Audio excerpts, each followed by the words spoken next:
Irmãos queridos, nós devemos perseverar, e devemos perseverar na fé do Senhor, sabendo que Ele tem uma recompensa para nós. Queridos, vamos nos lembrar que o autor desta epístola, que nós não sabemos exatamente quem foi, mas ao que tudo indica, foi um pastor muito zeloso, muito cuidadoso com o seu rebanho. Ele está de fato preocupado, porque aqueles nossos irmãos do passado eram judeus convertidos ao cristianismo, e devido às perseguições, que eram muitas, e os irmãos podem perceber nesses primeiros versículos que de fato elas eram reais e fortes, devido às muitas perseguições, corria-se o risco de que eles abandonassem a fé.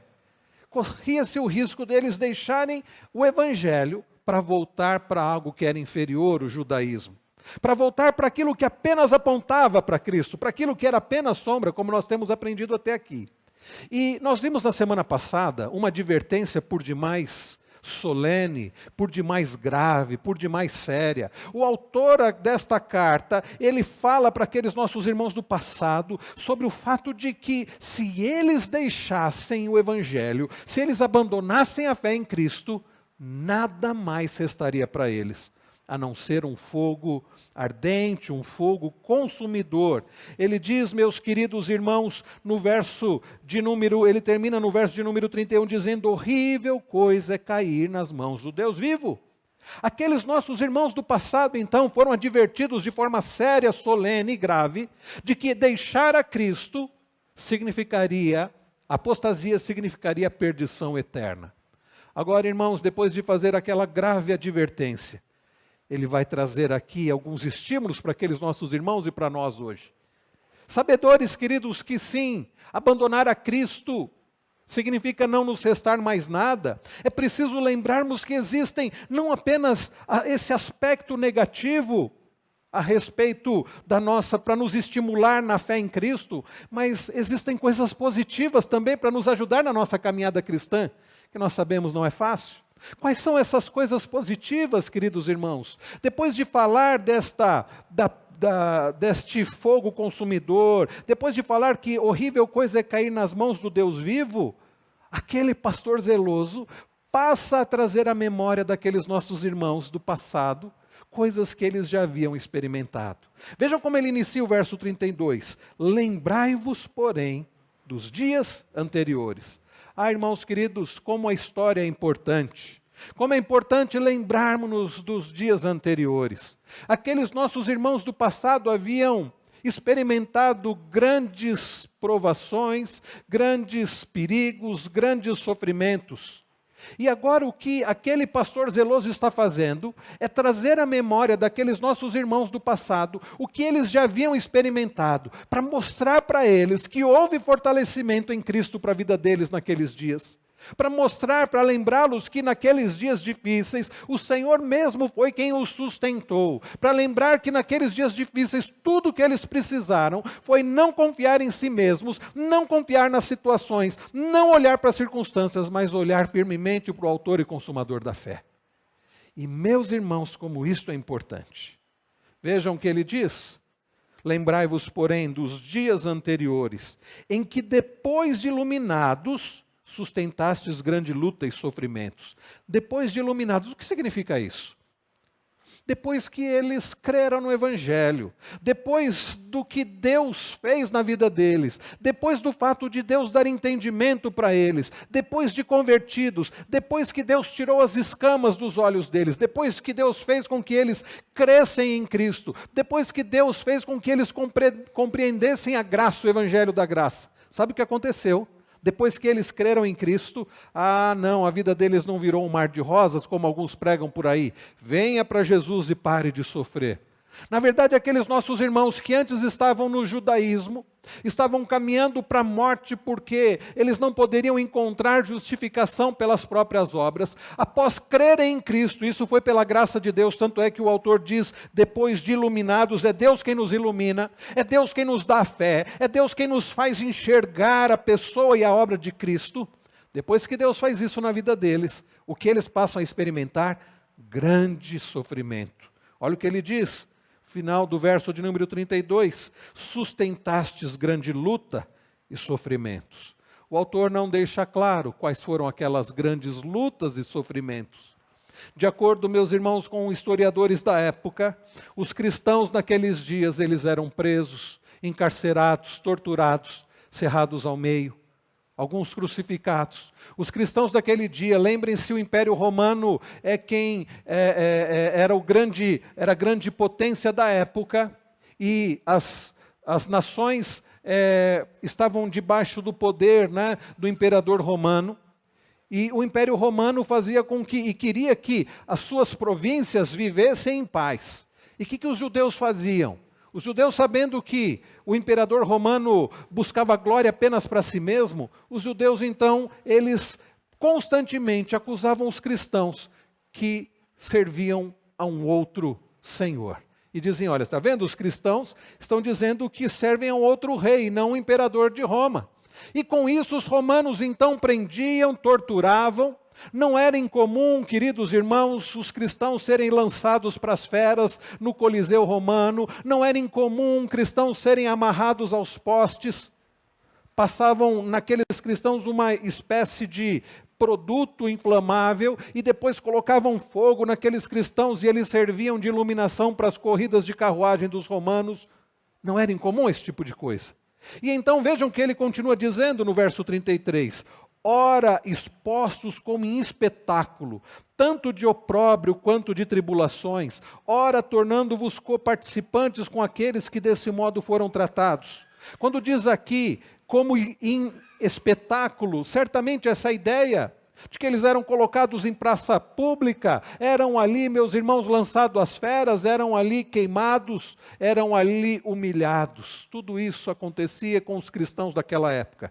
E hoje a gente reclama, né, de alguma certa perseguição. Ainda que haja uma perseguição nos nossos dias contra cristãos, basta você falar, né, sobre a sua fé em Cristo. Olha o que o ministro da Educação está passando, né? Não pode nem dar a sua opinião que já estão querendo processá-lo. Mas o fato é que se nós passamos perseguição, imagine aqueles nossos irmãos do passado. Assim como nossos irmãos hoje no Oriente Médio, na Coreia do Norte, em tantos outros países, onde o evangelho é proibido, cristãos torturados, presos, mortos. E aquilo, meus irmãos, eles experimentaram no passado. É falado aqui de opróbrio quanto de tribulações, tornando-vos coparticipantes com aqueles que desse modo foram tratados. Eles se compadeceram também dos irmãos em Cristo que estavam passando por isso e passaram por isso também. Olha o que ele diz no verso de número 34. Porque não somente vos compadecestes dos encarcerados, como também aceitastes com alegria o espólio dos vossos bens. Sabe o que acontecia naqueles dias? Além de torturados, presos, mortos, muitos eram mortos, não era incomum o fato de que quando a pessoa se tornava cristã, vindo ela do judaísmo ou de qualquer outra religião, não era incomum a pessoa perder os seus bens, não era incomum ela ter todos os seus bens tomados. Já imaginou isso? Você trabalha, você consegue comprar coisas para o seu sustento, para o sustento da sua família, e de repente vem alguém e leva tudo. Como isso ainda acontece nos dias de hoje. Vai alguém querer ser um cristão no Oriente Médio, na Coreia do Norte, na China, em determinadas regiões da China? Não é incomum que isso aconteça. O governo tomar todos os bens. Eu tenho ouvido notícias que na China tem acontecido isso.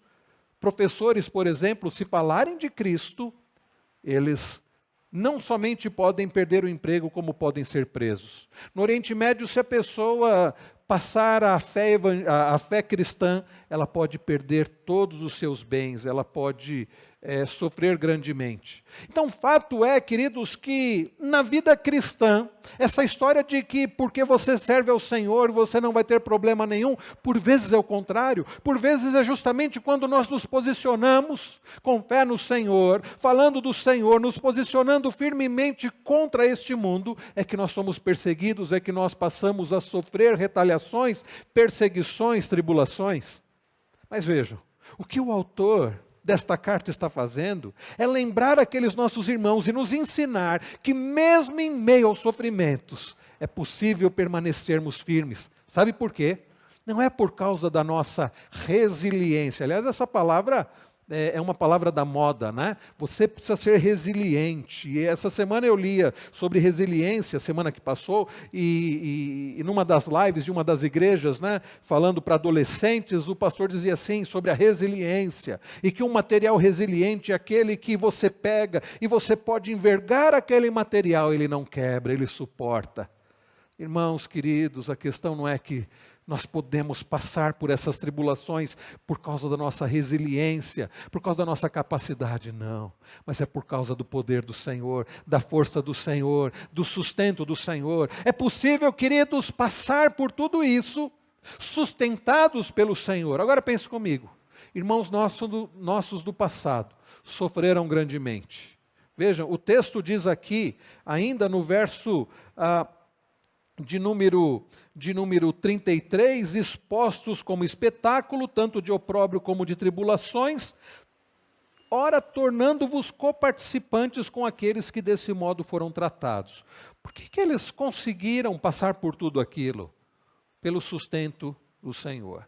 Não foi pela fé que eles tinham em si mesmos, não foi pela fé nas circunstâncias, mas foi pela fé no Senhor. Porque, meus irmãos, que, como diz o verso 34, eles não somente se compadeceram daqueles que estavam presos, que foram presos por causa da fé, encarcerados, como também eles aceitaram com alegria. Isso é que me chama a atenção.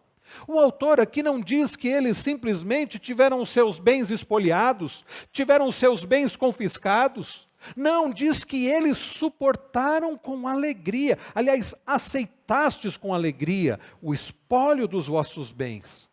Como alguém pode aceitar com alegria o governo, por exemplo, chegar e tirar tudo que ela tem, sabendo que com isso ela vai passar dificuldade, necessidade? Como pode alguém ter alegria ao ter todos os seus bens materiais levados?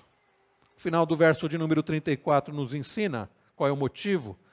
Tendo ciência de possuirdes vós mesmos patrimônio superior e durável. Tendo ciência, tendo conhecimento, tendo certeza, tendo fé, que vocês possuem um patrimônio muito maior, muito mais duradouro do que os bens materiais desta terra. Aqui, meus irmãos, o autor nos ensina que é possível passarmos por tribulações, sofrimentos, inclusive perdas materiais, quando a nossa fé não está em coisas, não está em circunstâncias, mas está no Senhor. Quando a nossa fé, o nosso conhecimento, a nossa certeza é de que, meus irmãos, estas coisas vão passar. O carro que você tem vai passar. Os livros que você tem, como eu falei na semana passada, vão ficar. Os seus bens materiais, tudo vai ficar. Nada vai ser eterno destas coisas materiais. Sabe, queridos, quando nós entendemos isso, que diferença isso faz? Sabe por que tantas vezes não temos conseguido perseverar? Principalmente em meio às dificuldades, às perdas materiais, como muitos estão experimentando nesses dias de pandemia, de desemprego, de crise econômica, porque os nossos olhos ainda estão nas coisas. Tem gente que se desespera somente de pensar que ele pode perder o dinheiro que ele guardou, que ele pode perder aquele emprego, que ele pode perder aquele carro, que ele pode perder aquele computador, aquela moto, seja o que for. Sabe por quê? Não porque nós devemos ter alguma consideração pelas coisas que temos, e devemos ter consideração, cuidado, ser zelosos pelos nossos bens materiais, mas não é isso não. Alguns têm verdadeiro desespero só de pensar em perder, e caem em desespero quando perdem, porque o coração deles, a fé deles, a confiança deles, a alegria deles está nas coisas, não no Deus Todo-Poderoso. Queridos, quando a nossa vida está em coisas e não em Deus, nós não vamos conseguir superar perdas, não. Mas quando a nossa vida, o nosso coração, a nossa alegria e confiança não está em coisas, não está em pessoas, não está em situações, mas está no Deus Todo-Poderoso, está na fé que nós temos, de que Ele guardou para nós, Ele tem guardado para nós a promessa, Ele tem guardado para nós como nós vemos aqui, essa ideia aqui de coisas superiores e duráveis, patrimônio superior e durável. Ah, irmãos, isso faz toda a diferença. Saiba de uma coisa: a recompensa, a galardão para aqueles que pertencem ao Senhor, para aqueles que estão dispostos, inclusive, a renunciar os bens desta terra, se necessário for, por amor a Ele, para servir a Ele. E é algo muito superior às coisas dessa terra.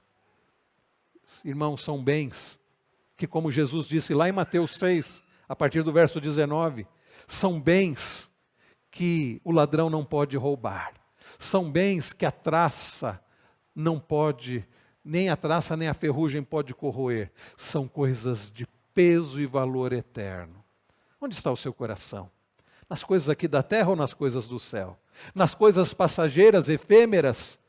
Nas coisas que um dia vão deixar de existir? Nas coisas que têm curta duração? Ou nas coisas eternas? Jesus disse lá em Mateus 6, a partir do verso 19, não ajunteis para vós outros tesouros na terra, onde traça e ferrugem corroem, onde ladrões roubam, mas ajuntais para vós outros tesouros onde? No céu, onde a traça nem a ferrugem pode corroer, onde ladrões não podem roubar. Jesus diz, onde está o teu tesouro, ali estará também o teu coração. Irmãos queridos, nós devemos perseverar firmes, olhando não para as coisas da terra, mas para as coisas do alto. Não olhando, meus irmãos, não apegados aos bens materiais aqui, mas confiados no Senhor, que tem para nós guardado uma maravilhosa recompensa. Eu não sei dizer para os irmãos que recompensa é essa, mas eu sei, meus irmãos, que a Bíblia fala de uma recompensa duradoura, de um patrimônio superior e duradouro. Eu não sei o que é, mas certamente é algo maravilhoso. Eu espero que você esteja com seus olhos no céu e não na terra.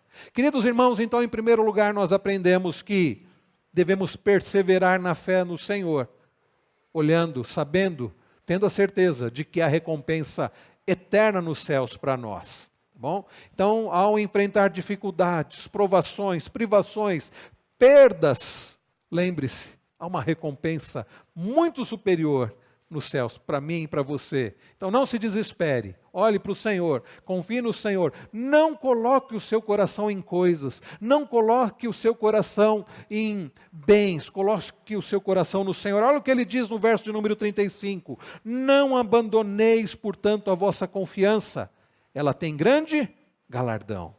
Não abandone a confiança no Senhor, não abandone a confiança em Cristo, não abandone a sua fé no Senhor, porque no Senhor há grande galardão.